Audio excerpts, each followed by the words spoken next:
le Drive to Store multilocal, qu'est-ce que c'est? Ça doit répondre à une définition qui repose sur 3 piliers aujourd'hui. Le premier pilier, ça va être le ciblage géographique. C'est être en capacité, en mesure d'appliquer une zone géographique autour de chacun des points de vente pour la communication digitale.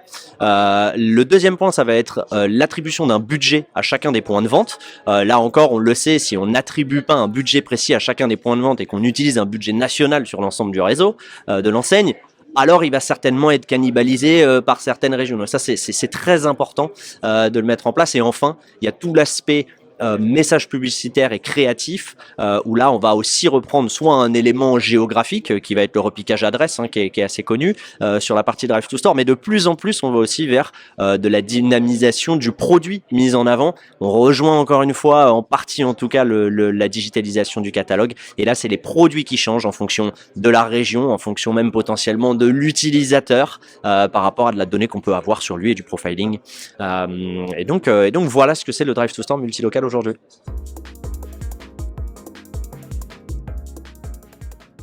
Oui, Widely effectivement s'est positionné sur le Drive to Store multilocal. Ça fait maintenant 4 bonnes années. Widely, ça fait partie du groupe Mob Success. C'est 180 personnes aujourd'hui. L'entité Widely est la plus importante sur ses effectifs. Et on travaille avec des grands retailers du type Jiffy, Decathlon, et évidemment on les accompagne donc sur toute leur stratégie de digitalisation en fait, et entre autres qui passe aussi par la digitalisation du prospectus. Oui.